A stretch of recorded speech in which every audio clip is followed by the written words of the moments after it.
Welcome everyone. We have got some apologies. We've got apologies from the Deputy Lord Mayor and Alderman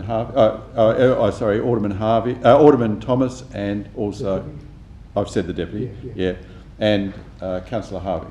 He's not part of this committee. Isn't he? No. Oh, he usually comes. Because we haven't got a quorum with the two people present, is ex officio, and also apology from Councillor Fox. And a councillor. Was there an apology from Councillor Fox? Not that I've received yet. Okay. All right. If she comes, welcome on board, Councillor Coates and Councillor Dutta, and therefore we've got a quorum. Confirmation of minutes, item 2. Someone like to move that? Yes, thank you, Councillor Coates. Put that. Those in favour say aye. Those against say no. The ayes have it. Consideration of supplementary items. We haven't got any supplementary items. Indications of pecuniary and conflicts of interest. Being none, I move on. Any transfer of agenda items?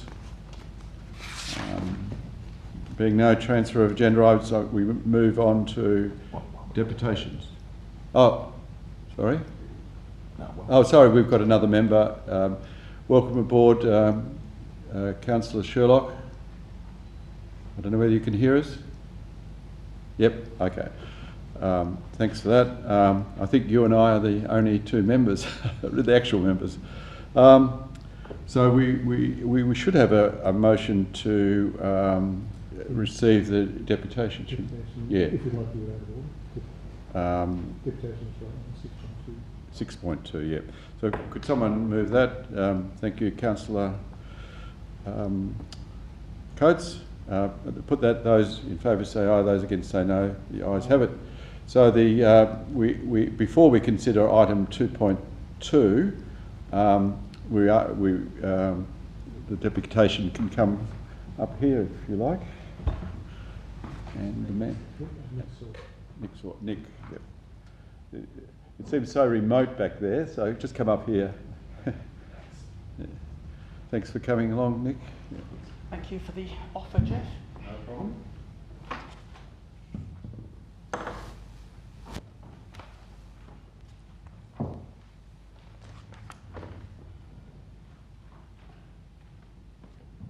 Whenever you're ready. Yeah. Could I start off by offering apologies from Jane Wilson, who actually initiated the petition. She's interstate visiting family, or she would otherwise been here. My background, for those of you who are not familiar with it, is that I worked as a planner with Parks and Wildlife for a number of years, including recreation planning. I also worked for the Bureau of Stats for a few years, so I've got a bit of experience with surveys of public opinion.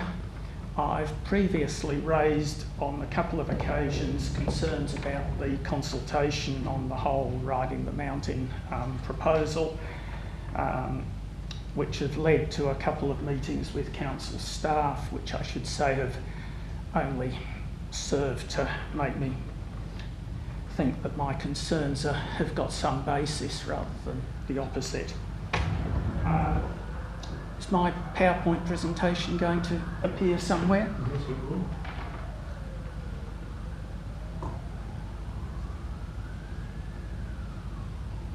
I'll just get you there with the microphone too, if it's possible. Okay, perhaps I'll try and stand over here and shout, might be the easiest thing. I want to focus attention on one particular of the new tracks. Just for orientation, this is taken from the Wellington Park Walks map.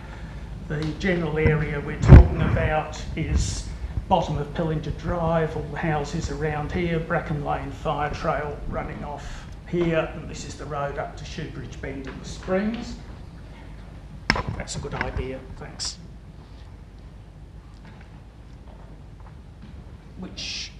Where's the computer all set? Just quick.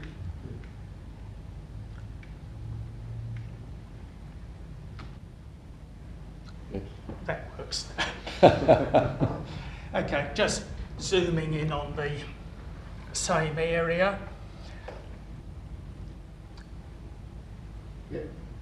The point I wanted to draw attention to is that this is the section of Bracken Lane Fire Trail which has got some acknowledged user conflict issues, to the point where council or the management trust, or between the two of them, have installed a number of experimental signs to try and control some of the user conflict issues. Moving back to the maps, first section of O'Grady's Fire Trail is also a pretty popular walking track. These are the two new tracks that are under construction at the moment. I haven't intended to include all the zigzags, but the start and finish points are basically correct. The yellow one is the uphill one, the purple one is the downhill one. Now, just across here, you've got one of the most popular downhill tracks on the mountain, the drops track. That's a single black diamond, I think. This one won't be quite as steep, but it's still a reasonably fast downhill. My real concern is this bit in the middle. I suggest that council, without having really thought about it, are actually creating potentially the longest downhill track on this part of the mountain, from Shoebridge Bend or potentially the Springs all the way down through the drops track, and it's got a bit of shared use, problematic shared use track pretty much in the middle of it, and it doesn't look to me like any consideration was given to that in the planning process. There's general agreement that downhill bikes and walkers are best separated, and I'm really concerned that bikers on the adrenaline rush of having come down from Shoebridge Bend are going to be travelling pretty fast on those fire trails in the middle. I'd also point out that the downhill track, the purple one, freewheeling, was not included in riding the mountain. Only a single uphill track was proposed, so there was no possibility of comment on that during the riding the mountain proposal. It only appeared in the final report and the DA, which only attracted a fraction of the amount of attention. And just to recoup a few of my main points on the adequacy of the consultation, a lot's been made of the extensive consultation, but I'd suggest that that needs to be more than just getting large numbers. You need to ask the right people the right questions, and I don't think that that has been done. There's been a lot of emphasis on mountain bikers, very little comparatively effort to contact other users, particularly the walkers who are likely to be concerned by this. User conflict was indicated, was acknowledged as a concern because one of the surveys was specifically on shared use, but it failed to ask specific questions about where problems had occurred, and as I said, lack of contact with walkers. Yeah, so now, my concern in a nutshell... sorry to interrupt you. The time is out, but look, just finish. We don't want to... Yeah, I think you're saying important things. Yes, I know. You're saying important things, so please go ahead. My concern is that by constructing the downhill track there, council is making an existing user conflict problem considerably worse, and it'll be very difficult to rectify after the event. So I suggest that council considers reverting to the original proposal of just an uphill only track, or possibly making it bi-directional, but not making a specifically downhill track which exits onto the fire trails where it does. Good. Thank you. I'm sure you capable, would like to have questions. Is there any questions, Councillor Coates? Yeah, look, very briefly, just your last comment there. So your preferred outcome is just the uphill. Without wanting to sound very ignorant of this topic, and I am, I'm not normally in this committee, but like if people are going to go up an uphill, doesn't that create problems? Because to go down, they're going to have to go down the same one, and then you're going to have bike riders going up and down on the same path. So I appreciate the concern is safety, but like, I guess, does that not just shift the safety concern from bikes coming downhill, intersecting a walking track, to an issue where you don't have separation of bikes going both up and down? Well, I would see the uphill access track as fairly much akin to the north-south track, which is bikes in both directions. It's more of a trail ride that is used to access Shoot Ridge Bend. Bikes, it's not a specific downhill track, so bikes coming down it, it's not as steep, it's got more zigzags on it. It's not designed as a downhill racetrack, so it hasn't got steeply banked corners or anything. I'm not aware of there being many safety concerns with the north-south track, and I don't see that this is likely to be any worse. Thank you. Councillor Dutta? Yes? Thank you, Chair. I'm also not on this committee, so I don't have a very good understanding of all the details, but I just have one or two questions. Firstly, there was a mention of consultation, that not consulting the right people. Now, are you referring to yourself or your group where you consulted? I was referring far more broadly than that, there were 3 rounds of consultation in the development of the Riding the Mountain strategy. It started off with a contact list of several hundred mountain bike riders who had, I think, been involved in earlier surveys. And so mountain bikers, or mountain bikers who are also walkers, have very much dominated all the subsequent surveys. The amount of effort that went into attempting to contact the broader walking community by comparison was pretty minor. They did contact several of the major walking clubs who unsurprisingly weren't terribly interested or concerned. I think there was a single, not particularly well publicised workshop at Ferntree.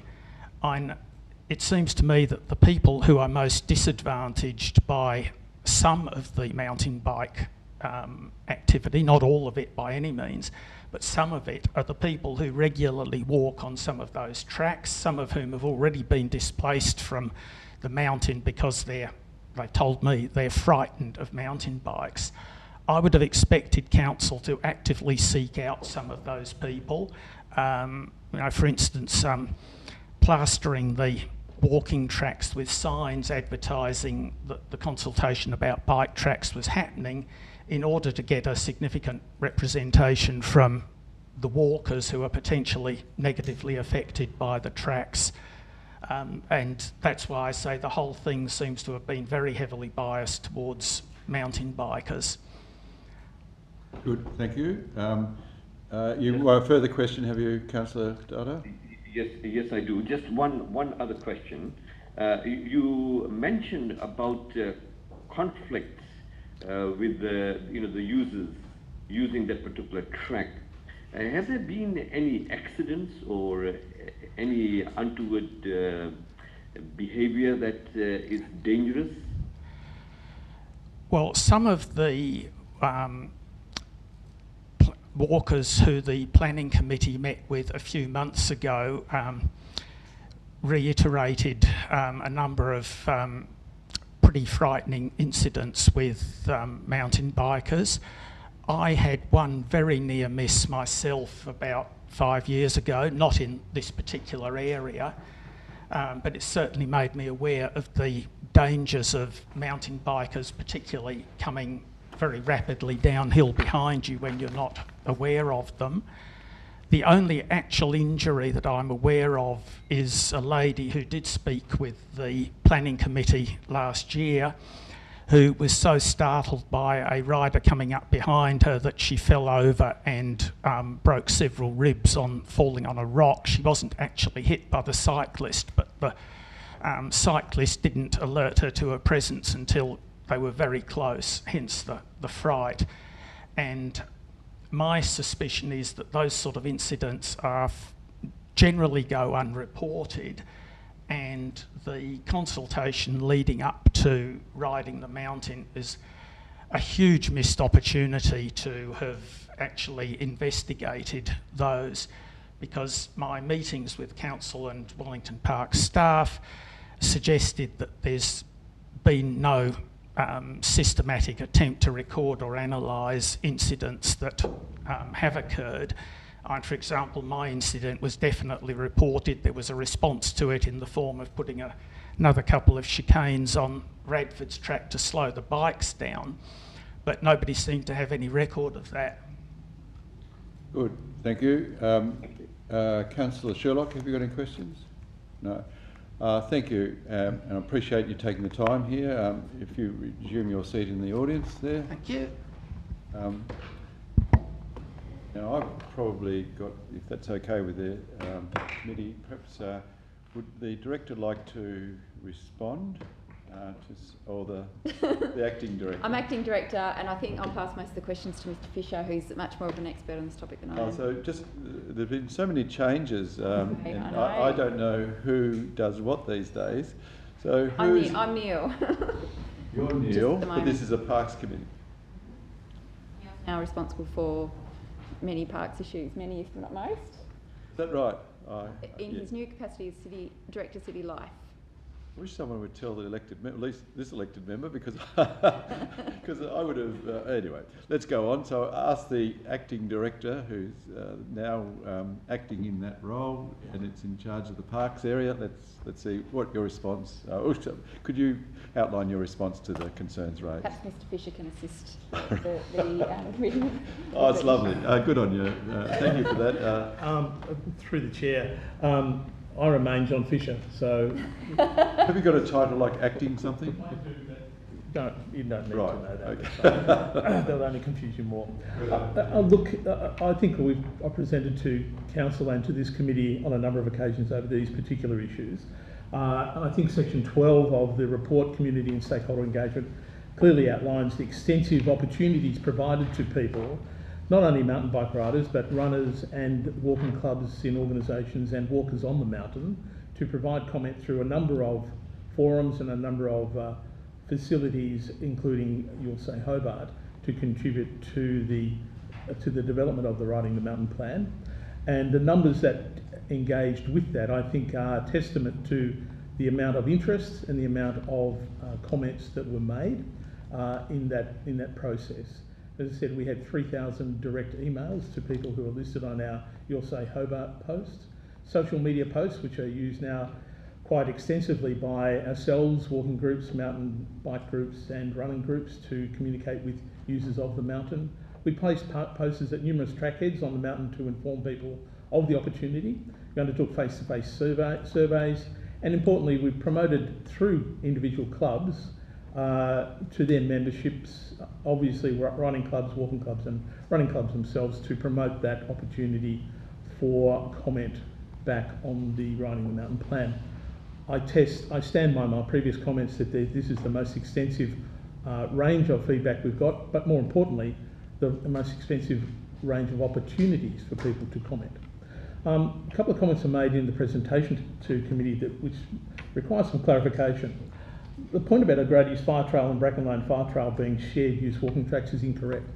They are in actual fact fire trails. The speed limit on the fire trail is 50 kilometres an hour.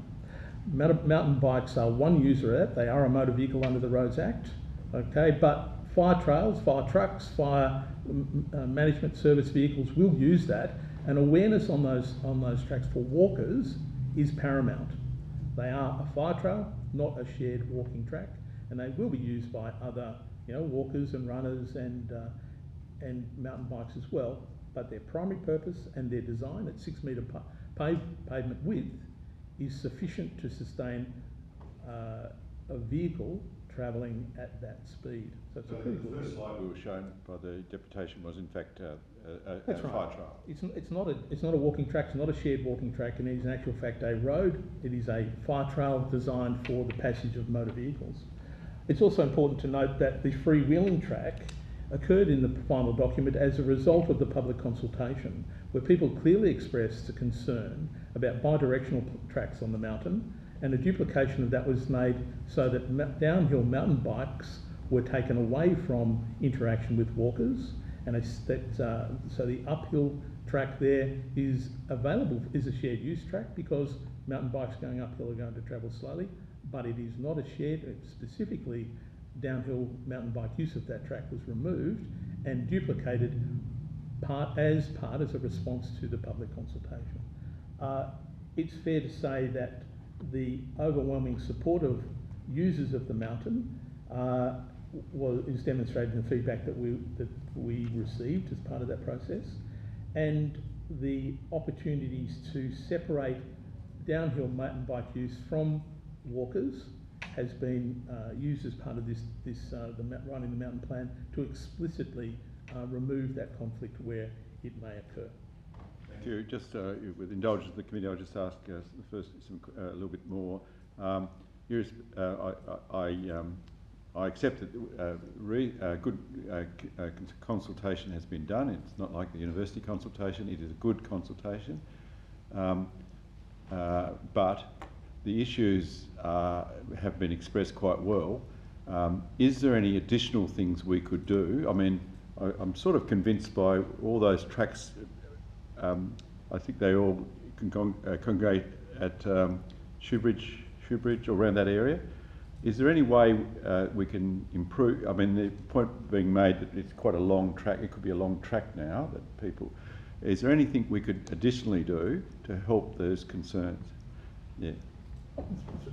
Chair, I think you're right. I mean, and as we develop these tracks, as we accommodate the slope, the soil, the amount of vegetation that we need to protect, and the cultural heritage values that are there, we move that track around back and forward. As the petitioner said, it zigzags back and forward to manage speed.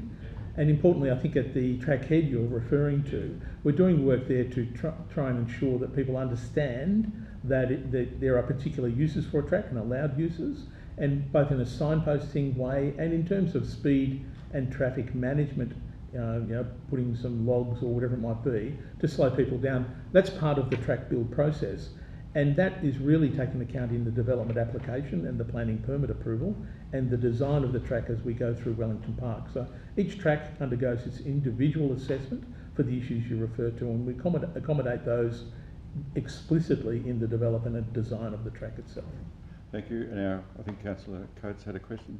Oh no, I just was a gentleman there was. I just had one point to add to that. Yes. Yeah. I guess specifically at that point that John was talking about, that did come up in the planning consideration, and the design of the track will be made such that the speed will be slowed down right at that intersection and go on to the fire trail at a controlled speed. There's definitely things that are planned to be done to do that at that intersection. And I guess the other key point, just to complement what John was saying, is that when we receive feedback about the whole network, we really want to make the point that it's a recreational network, and our planning for this project is about riding, walking and running, and we're choosing the type of use to benefit the whole mix of users. And where Mr Sawyer referred to his incident on Bradford's track a few years ago, that is because people were walking up and down and riding up and down one track. And this proposal for Rocky Wheelan and Freewheelan is a direct response to that, to create a dedicated downhill track that there's no walkers on, and a dedicated climbing track that walkers and runners, as John said, can safely go up with bike riders. So from where we look at it, we feel that it's a response that's safer and better for all users, and it's not biased towards mountain bikers only. Okay, thank you for that. And any committee member wants to ask questions? Yes, Councillor Dutta. Thank you. Just a matter of clarification with regards to consultation that was mentioned, that it was quite extensive. I just want to know how many walkers or walkers club were consulted. Through And the how many chair, yeah. responded? I'll pass that down the line to whoever can answer that. Through the chair, I can answer that question. Look, the main walking clubs in Wellington Park were consulted as part of that, specifically face-to-face and specifically identified for their user groups. And that gave us an opportunity to take on board some of the issues that we've been speaking about in terms of the, I suppose, the dislike of shared pathways.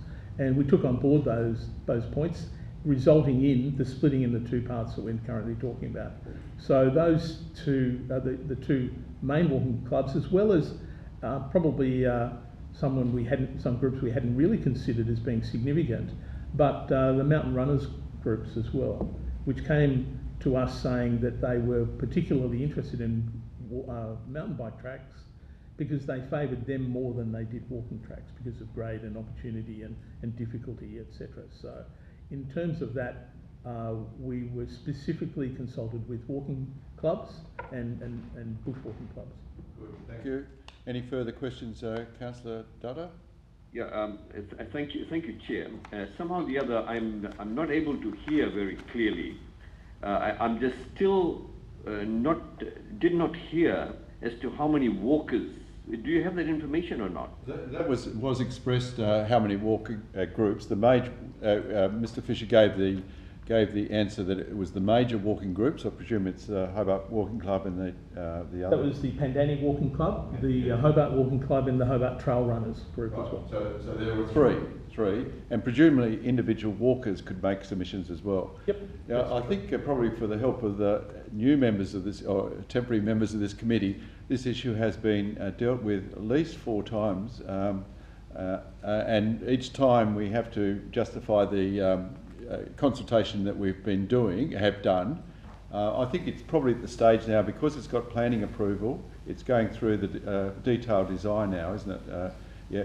Perhaps could I, if someone moves a recommendation, then I think we should add a 3 to the recommendation, something like to keep all groups informed of the detailed planning that's undertaken. I don't know whether those sorts of designs end up on paper, or is it they do. I think probably at this stage it's more making sure those detailed designs gets to groups, and I think Mr. Very ably pointed out some issues I think have been dealt with. I believe they have been dealt with, but I think at this stage it's not the consultation we have to worry about now, it's the implementation. So if members of the committee are happy, would someone like to move the recommendation plus... Thank you, Councillor Sherlock. And would you add the 3-1, that the various groups be informed about the detailed design? And maybe they might have suggestions too.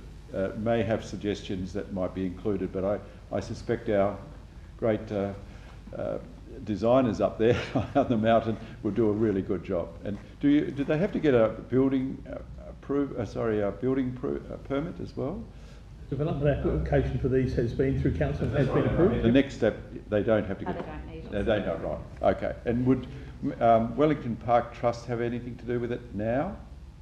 They need to provide a parks activity assessment approval as permit as well. Yep. And is that going through the process now? That's been submitted and approved. Yep. Oh, right. And then I should know that because I am on the trust.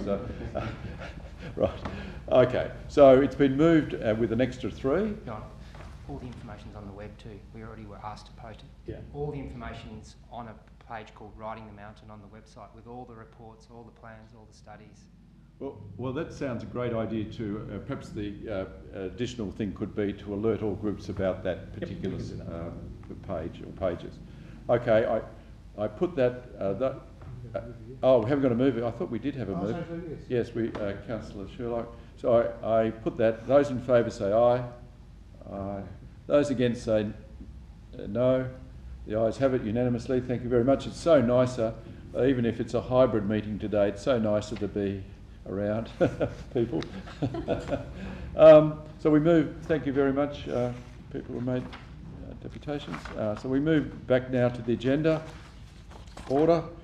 So we've got another interesting one, the petition to remove dogs on lead signs, item 6. Now, Alderman Thomas did promise to send an email about, because he can't be here, but he did mention some issues. I don't know whether that email, anyone's got that email? Well, in summary, Alderman Thomas said, well, there's 60 people who want to use this park for off leads. Why not have it during a period of time, have a time period on this park, say between 6 and 8, and so perhaps if I could ask that question first, and then we'll open up for discussion. Who's in charge of dogs? Ms. Turner is here to assist with this report. Is that possible to have a period of time that they're allowed to have dogs off leads, or? In order to do that, the council must follow the process under the Dog Control Act, Yes. which will require it to be advertised and public submissions received on that. Yes. We cannot do it without following that statutory process. So this petition was to remove the dogs on, allow dogs on leads at the park, and the officer's recommendation is. So the petitioner requested a number of things. Yes. It was in response to dogs on lead signs being installed, which is consistent with the current designation of that area under the dog management strategy. The petitioner requests that they be removed and they be replaced with a time restriction that allows dogs sometimes and dogs off lead sometimes and dogs on lead sometimes. Now, in order to do that, the designation of the area must change, and in order to change the designation of the area, you have to follow the process in the Dog Control Act, which is to resolve to change it and to advertise that resolution and invite public comment on it, and then to consider those public submissions. Is there any particular time that, I mean, is there, I think we have to review everything every so many years. Is it close, that review? That it is very close. The current strategy expires next year. Yeah. We would expect that consultation will start either late this year or beginning of next year. So that is imminent in any event, and that is why we say in the report that we recommend that that be considered as part of the review that is coming up very soon. So your recommendation, the petitions be advised of council's decision, could be petitions be advised of the council decision, but note that there is an opportunity to bring this issue up again when we do the review? That's correct. Yeah. So at 11.3 it does say the current strategy is due for review under the Act in 2023. Community engagement is expected to commence late 2022 as part of the revision process in accordance with the requirements of the Act. Yeah. So I wonder, I mean, if this motion goes through tonight, then that could be an addition to number 3 that we include, at least in the, when we advise the petitioner to note that 11.3. Now, sorry, I don't like starting off discussion from the chair. I think the chair's got to be, but I thought it was seeking further information to enable a good discussion. Anyone would like to discuss this or move the motion? Just an observation, yep. Chair. Yes. So it's my understanding, and I came in very late, and so I just read it very quickly, just browsed through it, and I may not have got all the facts right. But is it my understanding that as per the Act, we are not able to do that, is that? I think we've just been told by Ms Turner that we could do it, but there will have to be a process to go through. But it'd probably be better to start off late this year, because we're going to review all the particular dog lead places or not lead, off lead places. So yes, you could start the process now. You could, if the council decided. Is that correct? You could. You could either start it just for this area, or you could in fact commence the whole review of the strategy now. We would of course need appropriate resources to do that. Yes. And we're perhaps not in a position to review the entire strategy at this time. Right. So it seems like it's in the pipeline anyway to review the strategy, and it's only a few months away, the end of the year, isn't it? So that Ms Turner said that it's possible, but why do it when we're doing a review at the end of this year that could include this area? Will include this area, I presume. Will include this area. Is that clear? For your legal mind, you probably understand processes. Do understand processes. Yeah. Thank you. Thank you, Councillor Dutt. And Councillor Sherlock next. Yeah. Oh, yeah, no, I was just going to say that I'm happy to move the recommendation. I think it's point 1, 2 and 3 are good for, as has been already pointed out. Thanks. And you would add that extra bit to say that the petitioners... The recommended time? Yes. Yeah, sort of in the communication at 11.3, which just advises that we're doing a review at the end of this year and keep an eye out for it, presumably. Okay, any comments? Yeah. Yeah, look, a quick question as well. So, if I understand correct, the sort of provenance of this is that people were using it because the signs weren't there as a dog off lead area. The signs went up. 50 odd people, 60 odd people, 56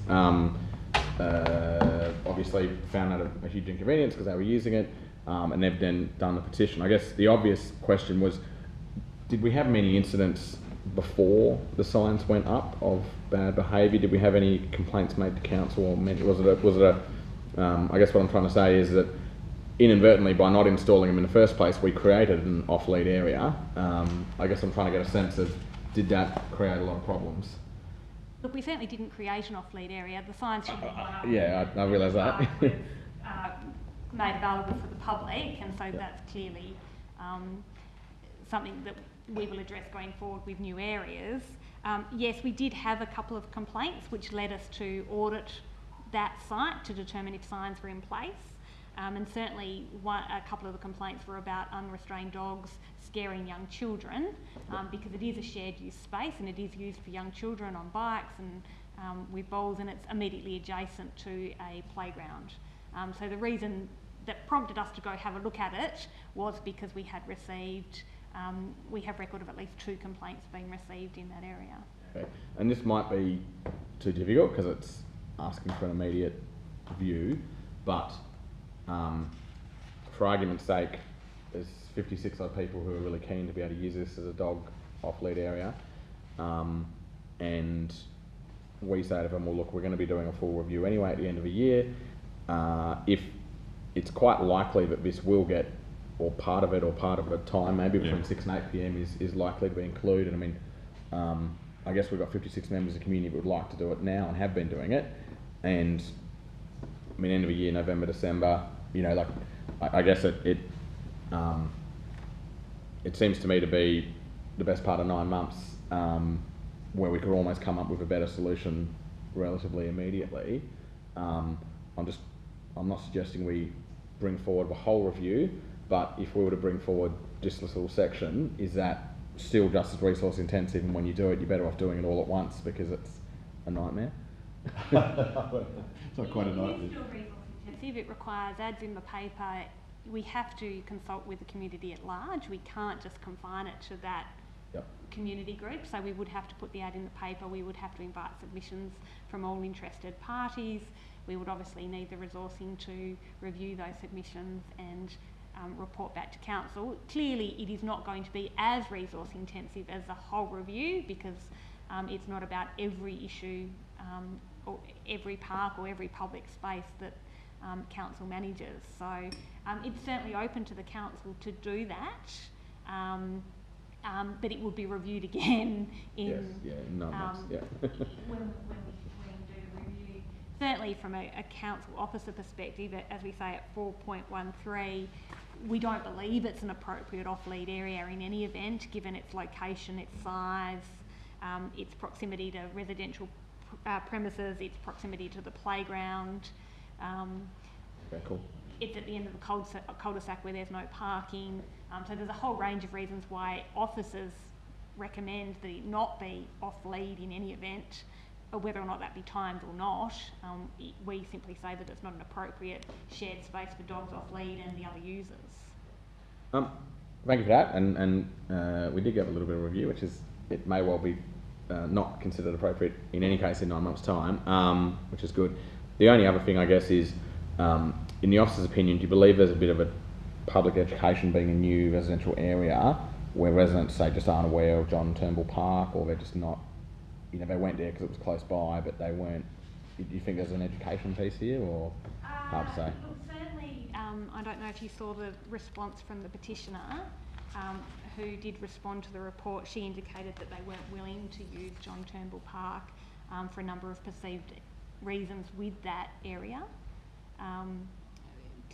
Our experience is that dog owners clearly like off-lead areas to be in proximity to their residents, because to exercise a dog, to put it in a car and have to drive it somewhere to exercise it, you know, is a little bit silly. So people do like to be able to exercise their dog from their own residence, although in our experience, if there is a good off-lead area, they will travel some distance, and we do have people from outside the municipal area go to John Turnbull. Yeah, so I think certainly the response of the petitioner to the report indicates they are aware of those areas. They would just prefer this area to be made available. Yeah. Councillor Coates and others, new people to the committee. Dogs used to be in planning, and then when I was the planning chairman, it got put into parks. It seems to follow me around.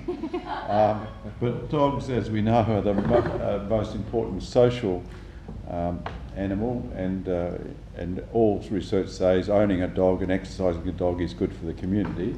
In this case, it seems like the officers have, I shouldn't say councillor, our officer, Ms Turner, has indicated good reasons why this can't be an off-lead area. And I think, whilst since my time in council, we've increased the number of off-lead areas. They're in every suburb. There's a couple of, 2 or 3 in one suburb I can think of. I think we're pretty well served by off-lead areas, and also if you have to get in a car to take a dog for an off-lead area, sometimes they go to a neighbouring city. Clarence, I know, is very popular. So we've moved the recommendation. Thank you for the officers for considering it. I'll put it. Those in favour say aye. Aye. Aye. Anyone saying no? No. It's unanimous with that addition. Okay, thank you very much, and we move on to 6.3. Isn't it wonderful having paper? Excuse me, Chair. I'm so sorry, but I actually have to leave. Yep. Thank you. Look, thank you very much for attendance, and I think we've still got a quorum. Yep. Thank you. Thank you very much. See ya. See you. So we're up to item 6.3, Soldiers Memorial Avenue Action Plan. As we all know, that's a very important part of the city and domain. So I open the item for discussion. Anyone like to, Councillor Dutta, did you want to make a comment? No, I'm quite happy with that, thank you. Yep. Councillor Coates? No, yeah, I think it's good too, and there's a lot of consultation and engagement. Would you like to move, Councillor Coates, the recommendation? Yep. Thank you, Councillor Coates. I put that. Those in favour say aye. Those against say no. The ayes have it. That's very good. Thank you. Lawn maintenance, 6.4. So the council at the moment provides support. Does anyone have any issue with continuing the support? Is there a recommendation? Yes. So I move the recommendation. Thank you. I didn't think this would be a contentious item. So any comments? No comments. I put it. Well, only in so much as not only is it benefit people attending, but where it is, you know, becomes part of that sort of almost tourist precinct of Battery Point. So it adds to the visitor experience on Hobart, I think. Yeah, I agree with totally there. So I put that item, which has been moved by Councillor Dutta. Those in favour say aye. Those against say no. The ayes have it. Proposed upgrade to Pocket Park, and which is item 6.5.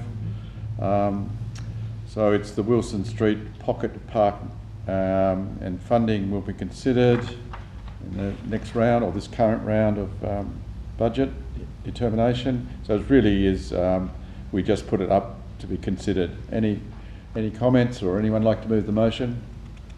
Good, thank you, Councillor Dutta. No comments. Okay, I put it. Those in favour say aye, those against say no. The ayes have it.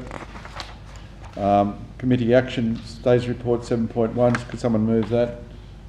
Noting, I'm sure the Battery Point walkway is on there somewhere. It should be. I don't know whether it made it on actually, because the agenda for this committee closed before Tuesday. No, I thought I saw it there for quite a number of years, but anyway. Because I'm the chairman of the Battery Point Advisory Committee, and I think under Finance, Governance and Legal. No, I'm still the chairman of that committee, and I perhaps should convene it. I'll convene it shortly, in the next 9 months. Right, so we've moved that by Councillor Dutta. Put that, those in favour say aye, those against say no. The ayes have it, passed unanimously. Responses to questions without notice, and before I open this item for discussion, would you believe I asked the question because a very good dear friend who lives in the Glebe was dying, and she eventually died. I promised her that it'd be open. She'd be invited to the opening. Unfortunately, that didn't happen. So basically that was, I asked the question, when was it? 2020. And we've got the answer to it now. That's good. Council sometimes works slowly, but at least COVID era, we had all good reasons. Okay, yeah, I know, yeah. Would someone like to move it? Thank you, Councillor. Thank you. Put that. Those in favour say aye. Those against say no. The ayes have it. Questions without notice. Anyone got questions without notice? No questions without notice. I move on to closed portion of the meeting. Would someone like to move that